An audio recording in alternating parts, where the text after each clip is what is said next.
To celebrate the return of FPL and unlimited transfers, I'm looking at 4 players to think about when you're tinkering. Stick around.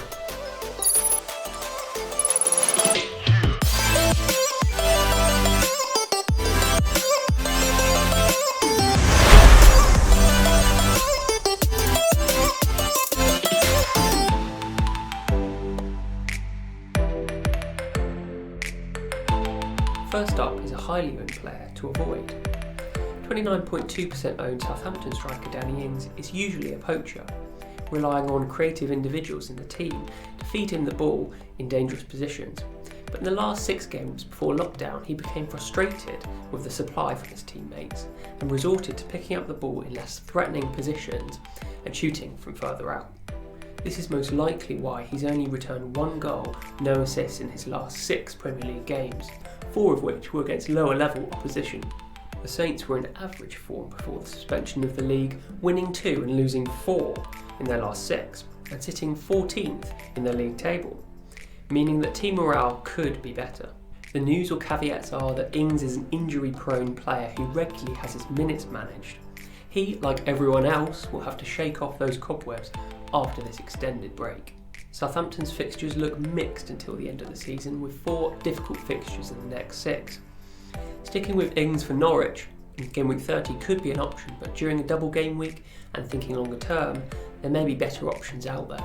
Next up is our wait and see player Son Heung-min, 4.4% owned, has 9 goals and 9 assists so far this season, but his stats usually suggest he is more threatening than creative, usually making the decision to shoot rather than passing to a teammate. He tends to have a good balance of quality and quantity of chances, which makes him less reliant on team form and more of a predictable FPL asset. Son only played 3 of Spurs' last 6 games due to fracturing his right arm in the 3rd game against Aston Villa, yet he still managed to score 4 goals. Spurs' form seems to be tied to the fate of Son. In the last 6, they won every game with him on the pitch, including a win against Man City, but after his injury they lost 2 on the trot, followed by a draw against Burnley.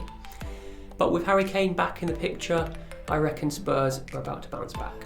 Son is in the wait and see category because of his lengthy absence from the game and the unknown effect of his injury. He has, however, just completed military training for South Korea, so this kind of implies that his injury is okay. Fixture-wise, Spurs have an excellent run-in after the tough game week 30 match against Man United, so I think it makes sense to hold off on Son until we've seen him play and then target him for game week 31. Next up is today's must-have player. 17% owned midfielder Bruno Fernandes creates lots of chances for himself and his teammates. He'll regularly receive the ball in a neutral position, drive forward and create an attack. He'll typically shoot further out from goal, but will create clear chances for his teammates. He's in the centre of everything and therefore has less reliance on the team, meaning that fluctuations in team form won't affect his FPL potential.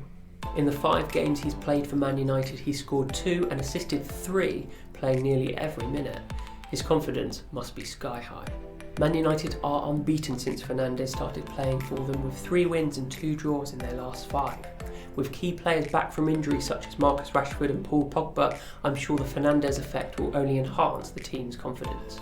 Not too much in the news or injury front, only that Solskjaer has been warned by pundits not to expect the Pogba-Fernandes midfield partnership to be an immediate success.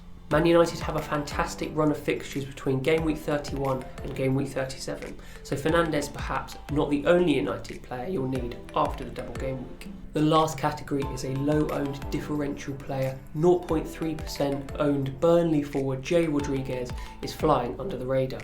He is in the top 3 for goal stats, which, given his low price tag of 5.7 million, is hard to ignore. Like Son, he has a good balance of quantity and quality of chances, which makes him less reliant on team form and more predictable FPL asset. Rodriguez has played nearly every minute in Burnley's last 6 games, returning 2 goals and 1 assist. Burnley's team form has been fairly good, winning 2, drawing 3 and losing 1, but it's their attacking stats which draw the eye.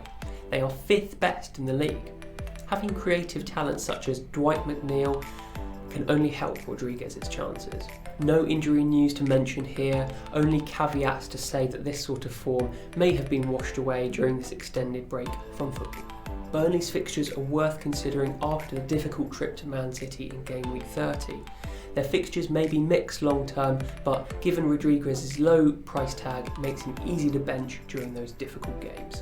If you've enjoyed the video, please feel free to subscribe to the channel, click that bell for all upcoming content, and please give the video a like. You can follow me on Twitter and Instagram at TEDtalksFPL, and you can go to my website www.tedtalksfpl.com for all additional content. See you next time.